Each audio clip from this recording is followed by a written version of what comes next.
जय गुरुदेव, जय माता जी, जय गायत्री माता।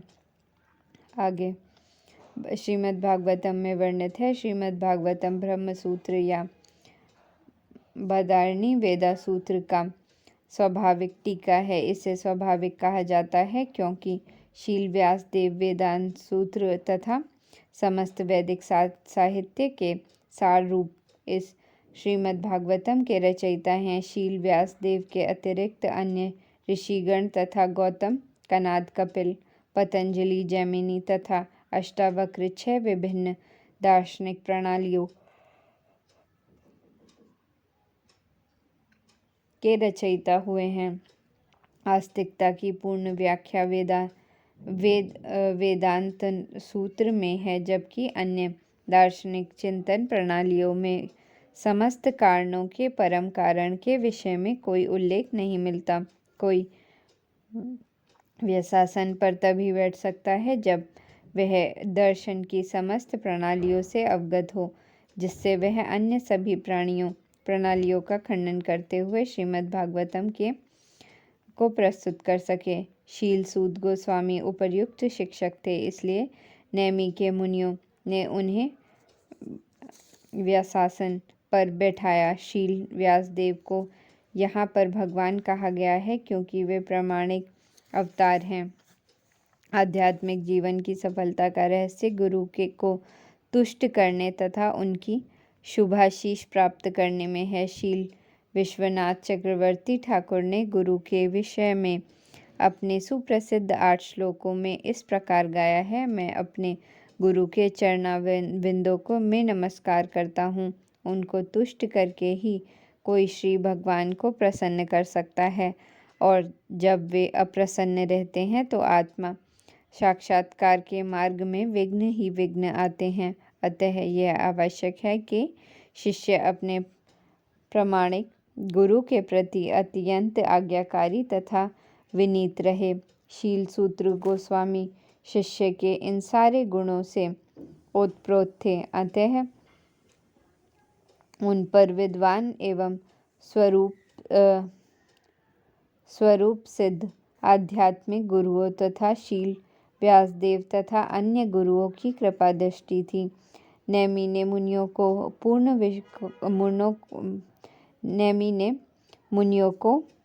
पूर्ण विश्वास था कि शील सूत गोस्वामी प्रामाणिक व्यक्ति हैं, इसलिए वे उनसे सुनने हेतु उत्सुक थे। श्रीमद् भगवद गीता में आचार्य की पूजा की स्तुति की गई है। आचार्य तथा गोस्वामी निरंतर जनसाधारण के कल्याण, विशेष रूप से उनके आध्यात्मिक कल्याण के विचारों में लीन रहते। आध्यात्मिक कल्याण होने पर भौतिक कल्याण स्वतः हो जाता है। अतएव आचार्यगण सामान्य जनता को आध्यात्मिक कल्याण के लिए उपदेश देते हैं। इस कलयुग या कलह प्रिय लोह युग की अक्षमताओं को देखते हुए मुनियों ने शील सूत गोस्वामी से प्रार्थना की कि वे संपूर्ण शास्त्रों का निचोड़ प्रस्तुत करें, क्योंकि इस युग के मनुष्य सभी प्रकार से पतित हो गए हैं। अतः मुनियों के संग्रह कल्याण की जिज्ञासा की, यही मुनियों का परम कल्याण है। इस युग के मनुष्यों की पतित अवस्था का वर्णन निम्नलिखित प्रकार से हुआ है।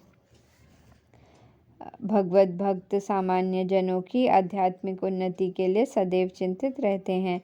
जब नैमी के मुनियों ने इस कलयुग के मनुष्यों की अवस्था का विश्लेषण किया तो उन्होंने देखा कि उनकी आयु अल्प होगी। कलयुग में आयु अल्प होने का कारण अपर्याप्त आहार नहीं, अपितु अनियमित आदतें हैं। आदतों को नियमित करके तथा सदा भोजन करके कोई भी व्यक्ति अपना स्वास्थ्य बनाए रख सकता है। अधिक भोजन करना, अधिक इंद्रिय तृप्ति करना, दूसरों की दया पर अत्यधिक आश्रित रहना एवं रहन सहन की कृत्रिम मानक मनुष्य की प्राण शक्ति तक को चूस लेती है। फलस्वरूप जीवन की अवधि घट जाती है। इस युग में मनुष्य न केवल भौतिक दृष्टि से अपितु आत्म साक्षात्कार के विषय में भी अत्यंत आलसी हैं। यह मनुष्य जीवन विशेष रूप से आत्म साक्षात्कार के लिए मिला है, अर्थात मनुष्य को जानना चाहिए कि मैं क्या हूँ, संसार क्या है और परम सत्य क्या है। मनुष्य जीवन वह साधन है जिससे जीव इस भौतिक जगत में कठिन जीवन संघर्ष के कष्टों को मिटा सकता है और अपने सनातन घर भगवान धाम को लौट सकता है। किंतु भ्रष्ट शिक्षा पद्धति के कारण मनुष्यों के में आत्म साक्षात्कार की इच्छा ही नहीं उठती। यदि उन्हें इस विषय में पता चल भी जाए तो दुर्भाग्यवश वे पथभ्रष्ट शिक्षकों के शिकार बन जाते हैं।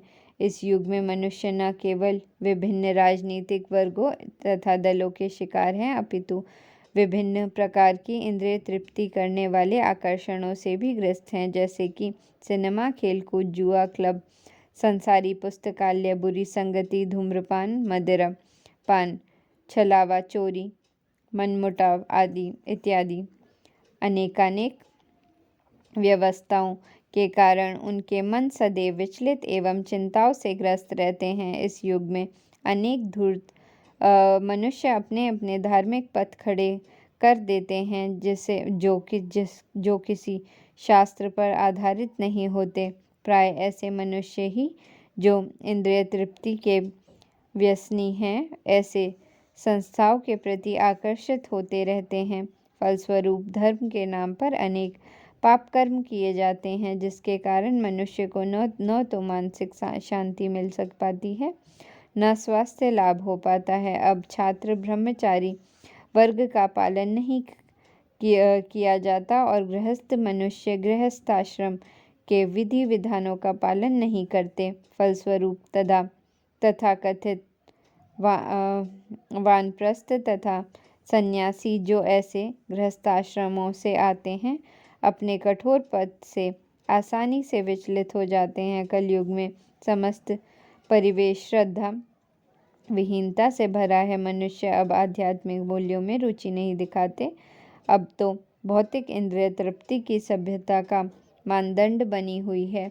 ऐसी भौतिक सभ्यता को बनाए रखने हेतु मनुष्य ने जटिल किस्म के राष्ट्रों तथा समुदायों का निर्माण कर लिया है और विभिन्न गुटों से निरंतर प्रत्यक्ष तथा शीत शुद्ध की आशंका बनी रहती है। अतएव आज के मानव समाज के विकृत मानदंडों के कारण आध्यात्मिक स्तर को उठा पाना अत्यंत कठिन हो गया है। नैमी के ऋषि मुनि पतितात्माओं को मुक्त करने हेतु उत्सुक हैं, अतएव वे शील सूत गोस्वामी के उपचार पूछ रहे हैं। आत्मा अथवा स्व को पदार्थ एवं भौतिक तत्वों के पृथक माना जाता है। इसका स्वरूप आध्यात्मिक है, अतः यह किसी भी परिणाम के भौतिक आयोजनों से तुष्ट नहीं होता। संपूर्ण शास्त्र तथा आध्यात्मिक उपदेश किसी आत्मा की तुष्टि के निमित्त है।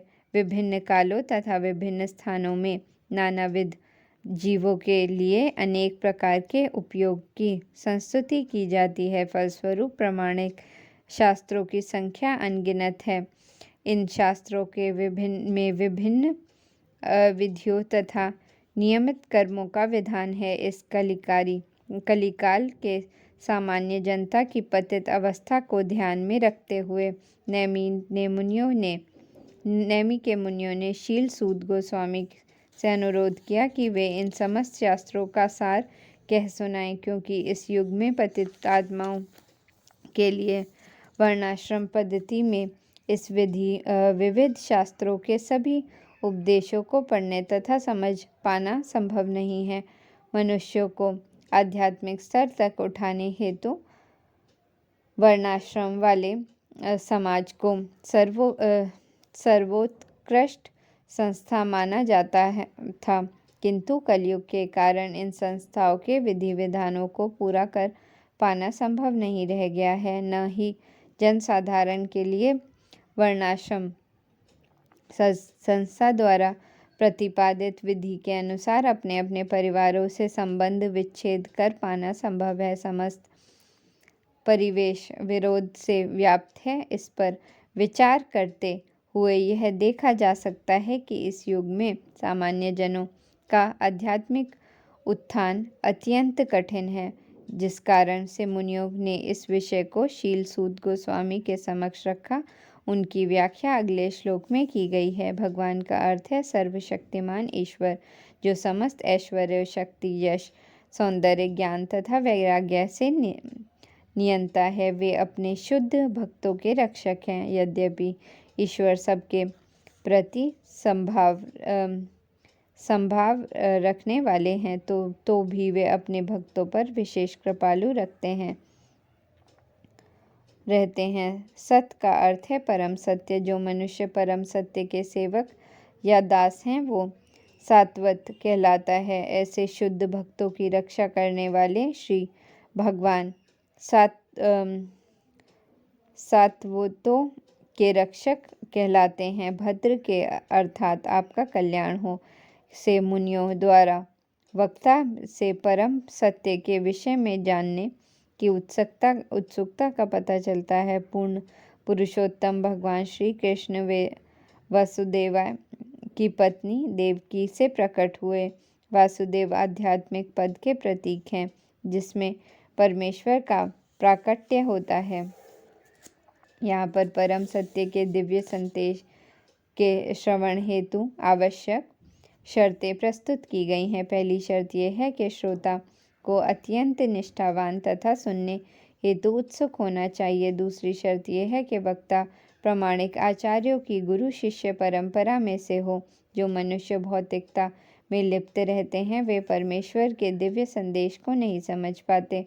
प्रामाणिक गुरु के निर्देश में मनुष्य धीरे धीरे शुद्ध होता जाता है, अतः उसे गुरु शिष्य परंपरा में होना चाहिए और विनीत भाव से श्रवण करने की कला सीखनी चाहिए। शील सूत गोस्वामी तथा नैमी के ऋषि मुनि इन शर्तों को पूरा करते हैं, क्योंकि शील सूत गोस्वामी शील व्यास देव की परंपरा से हैं और नैमी के ऋषि मुनि निष्ठावान जीव हैं, जो सत्य जानने हेतु लालायित हैं। अतः भगवान श्री कृष्ण के अलौकिक कलाप, उनका अवतार, उनका जन्म, अविभार्य तथा तिरोधान, उनके स्वरूप, उनके नाम इत्यादि उन मनुष्य को आसानी से समझ आते हैं जो समस्त शर्तों को पूरा करते हैं। ऐसे उपदेश आध्यात्म के पथ पर अग्रसर सभी मनुष्यों के सहायता करते हैं। श्री वासुदेव अथवा पूर्ण पुरुषोत्तम भगवान श्री कृष्ण सभी के परम नियंता हैं। इस सृष्टि में कोई ऐसा नहीं है जो सर्वशक्तिमान के क्रोध से भयभीत न हो। रावण, हिरण कश्यप, कंस जैसे विकट असुर तथा ऐसे ही अन्य शक्तिशाली जीव श्री भगवान द्वारा मारे डाले गए हैं। पराक्रमी श्री वासुदेव ने अपनी समस्त निजी शक्तियां अपने नाम को प्रदान कर रखी हैं। प्रत्येक वस्तु श्री भगवान से संबंधित है और प्रत्येक वस्तु की अपनी पहचान उनमें ही निहित है। जहाँ पर यह कहा गया है कि भगवान श्री कृष्ण के नाम से साक्षात भय तक भयभीत रहता है, यह इस बात का सूचक है कि श्री कृष्ण का नाम भगवान श्री कृष्ण से अभिन्न है। अतः श्री कृष्ण का नाम स्वयं भगवान श्री कृष्ण के ही समान शक्तिमान है, उनमें तनिक भी अंतर नहीं है। इसलिए बड़े से बड़े संकट की स्थिति में भी भगवान श्री कृष्ण के पवित्र नाम का लाभ उठाया जा सकता है। भगवान श्री कृष्ण के दिव्य नाम का चाहे अनजाने में या परिस्थितियों से बाध्य होकर उच्चारण किया जाए, इससे जन्म तथा मृत्यु के चक्र से मुक्त हुआ जा सकता है। श्री भगवान के शुद्ध भक्त पवित्र गंगा जल से भी अधिक शक्तिशाली होते हैं। मनुष्य गंगा जल के दीर्घकालीन प्रयोग से ही आध्यात्मिक लाभ पा सकता है, किंतु श्री भगवान के शुद्ध भक्त की कृपा से मनुष्य तुरंत ही पवित्र हो सकता है। श्रीमद् भगवद गीता में कहा गया है कि चाहे कोई जन्म से शूद्र हो या स्त्री या वैश्या हो, वह श्री भगवान के चरण कमलों की शरण ग्रहण कर सकता है और इस प्रकार वह भवबंधन और भगवान धाम वापस लौट सकता है। श्री भगवान के चरण कमलों के शरण ग्रहण करने का अर्थ है शुद्ध भक्तों की शरण ग्रहण करना। जिस शुद्ध भक्तों का एकमात्र कार्य श्री भगवान की सेवा करना है, वे प्रभुपाद तथा श्री विष्णुपाद कहलाते हैं। जो ऐसे भक्तों के श्री भगवान के चरण कमल के प्रतिनिधि होने का घोतक हैं। अतः जो भी व्यक्ति शुद्ध भक्त को अपना गुरु स्वीकार कर उनके चरण कमलों की शरण ग्रहण करता है, वह तुरंत शुद्ध हो जाता है। श्री भगवान के ऐसे भक्त श्री भगवान की समान ही उदाहरणीय हैं, क्योंकि वे श्री भगवान की गहनतम सेवा में संलग्न रहते हैं और वे उन परिस्थितियों का इस भवसागर से उद्धार कराते हैं जिन्हें श्री भगवान अपने धाम में वापस बुलाना चाहते हैं।